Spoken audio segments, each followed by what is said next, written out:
Wine feels ancient because it is. Long before bottles carried labels, before vineyards covered the hills of France and Italy, and before restaurants built entire menus around it, humans discovered something remarkable. Leave crushed grapes under the right conditions, and they begin to change. Natural yeasts consume the sugars inside the fruit. The sweet juice becomes alcoholic.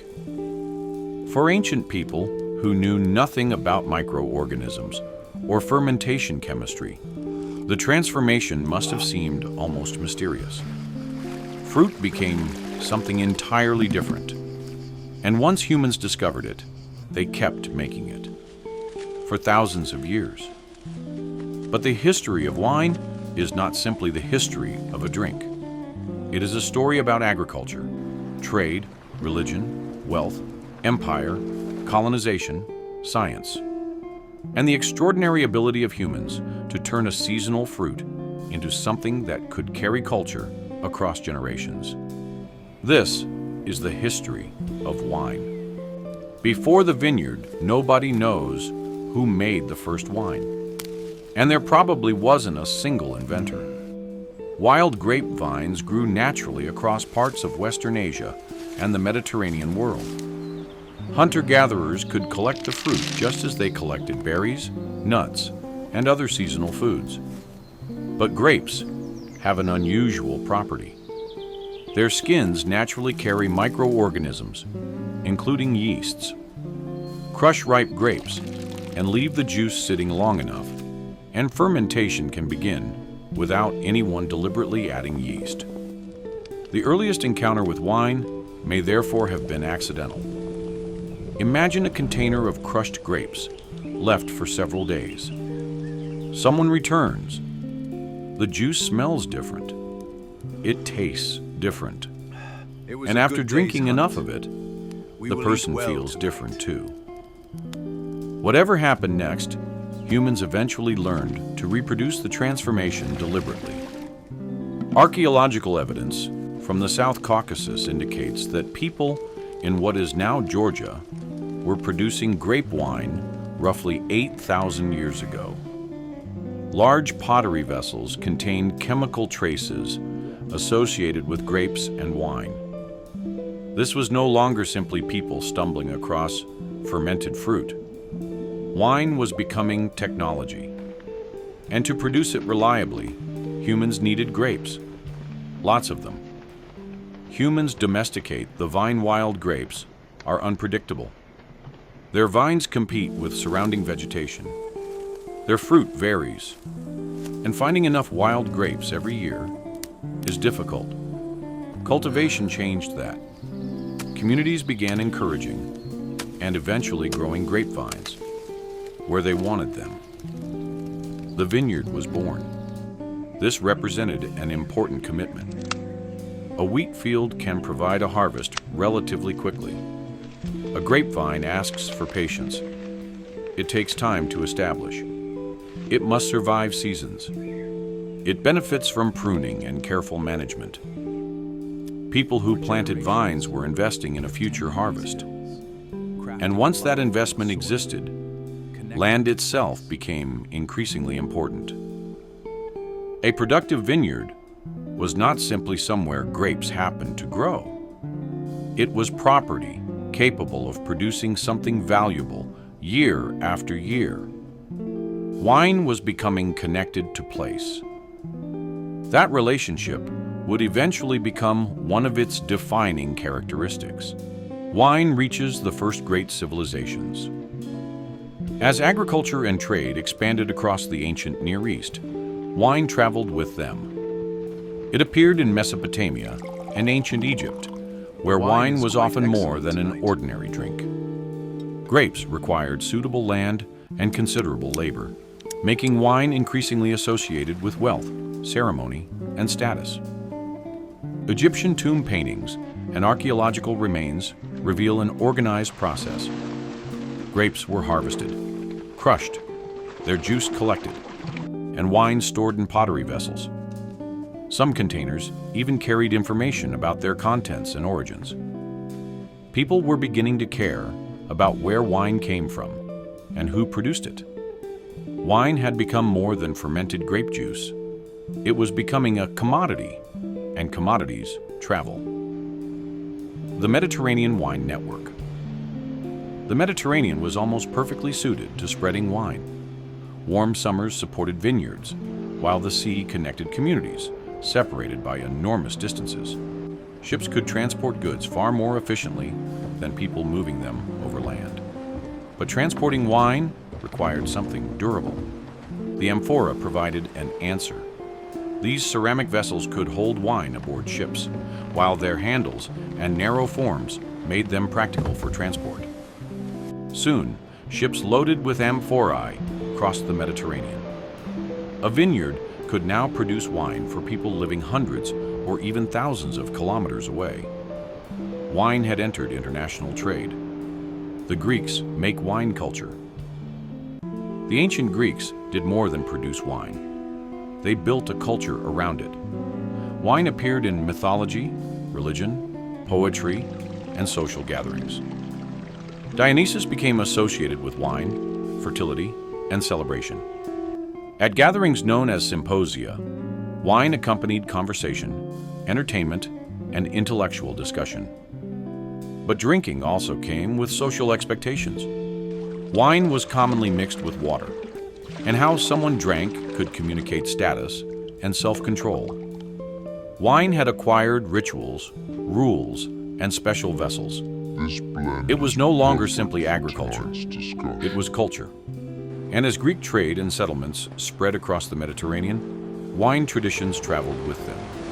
Then Rome expanded the system on an enormous scale. Rome turns wine into an industry. The Romans inherited a Mediterranean already familiar with wine. Then they connected it through one of history's greatest empires. Roman roads crossed vast territories. Ports connected provinces. Merchant ships crossed the Mediterranean. Cities grew, armies traveled, and vineyards expanded. Wine became deeply embedded in Roman life. Wealthy Romans could seek prestigious regional wines, while ordinary people consumed cheaper varieties. Taverns sold it, merchants transported it, and farmers produced it. Rome helped transform wine into a large-scale commercial product. And wine had an important advantage over grapes. Fresh grapes spoil. Wine could last longer and travel farther. Humans had found a way to transform a seasonal harvest into something that could move through both time and space. That made wine economically powerful. Wine, religion, and Christianity. Wine eventually gained another source of influence: religion. Christianity gave wine an especially enduring role through the Eucharistic tradition, where it represented the blood of Christ. As Christianity spread across Europe, wine remained connected to religious ritual.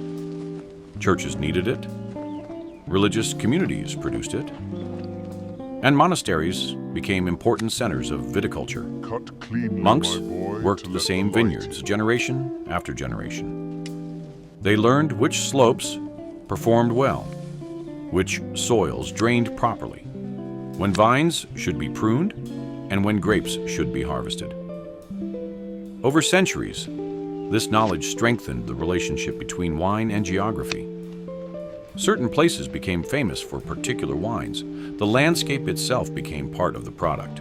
Why Europe became wine. Country wine cannot be produced identically everywhere. Temperature matters. Rainfall matters. Sunlight matters. Soil and drainage matter.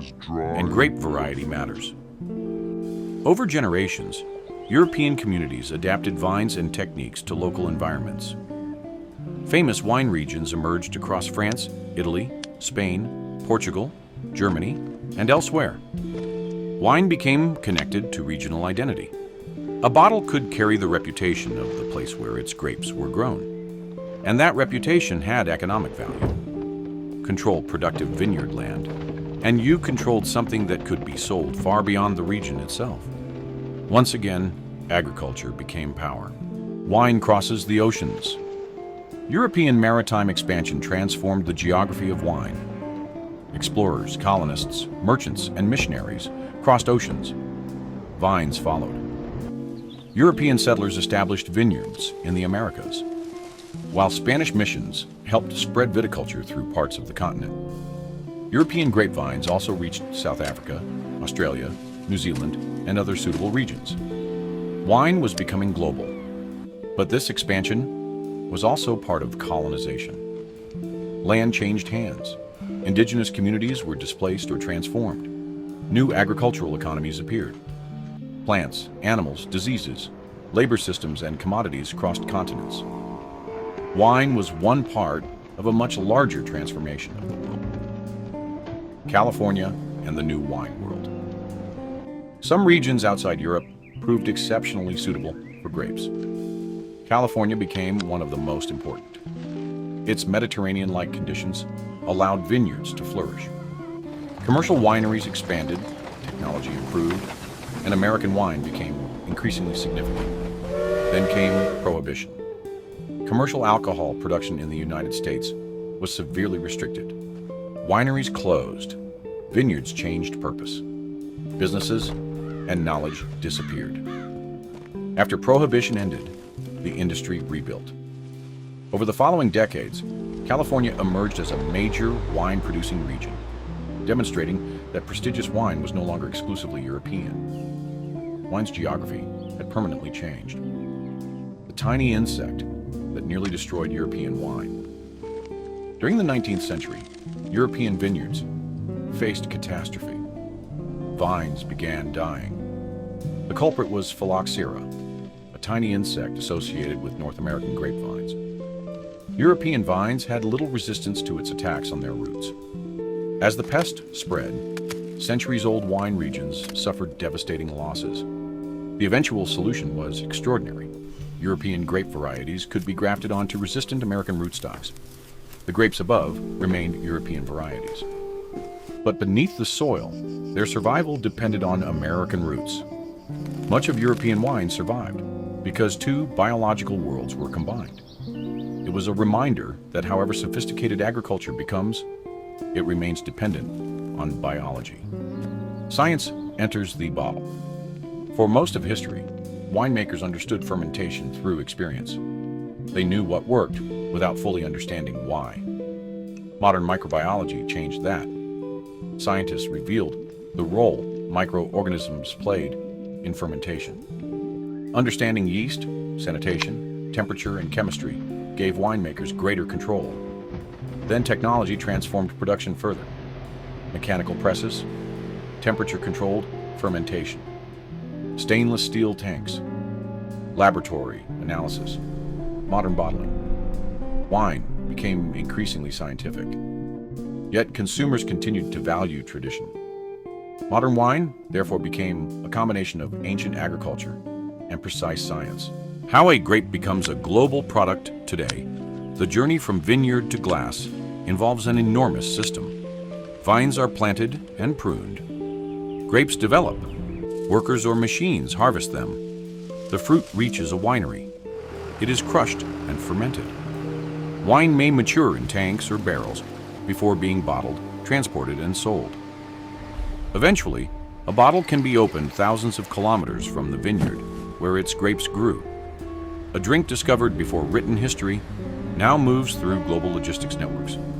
Yet, despite all that technology, wine still depends on something ancient. Weather, climate changes. The map of wine grapes respond directly to their environment. Temperature, rain, frost, drought, heat, sunlight. Changes in climate can alter when grapes ripen and what kind of wine a region can produce. Drought stresses vines. Extreme weather can destroy harvests. Traditional wine regions may face increasingly difficult conditions. Meanwhile, some places once considered too cool for wine production may become more suitable. The map of wine has never been permanent. Wine has always been a negotiation between humans and nature. Climate change is changing the terms of that negotiation. Why wine survived for thousands of years. civilizations disappeared. Empires collapsed, borders moved, religions spread, technologies transformed. Yet humans kept planting vines, harvesting grapes, crushing them, and waiting for fermentation. Wine survived because it became more than something people drank. It became a commodity, agricultural property, a religious symbol, a marker of status, a source of regional identity, and part of human gatherings. Wine appeared at meals, ceremonies, celebrations, weddings, diplomatic events, victories, and moments of grief. Humans gave wine meanings far beyond the drink itself, the drink that followed civilization. And perhaps that is the real history of wine. Humans found a wild fruit. They cultivated it. They learned to preserve its juice through fermentation. And then they carried wine wherever civilization traveled. From prehistoric villages in the Caucasus to ancient Egypt, Greek merchant ships, Roman cities, medieval monasteries, European vineyards, colonial settlements, and today's global industry. For thousands of years, the basic process has remained remarkably recognizable. Grow, harvest, crush, ferment, wait. Technology transformed almost everything surrounding those steps. But wine remains an ancient relationship between humans, land, microorganisms, and time. And after thousands of years, we are still repeating it.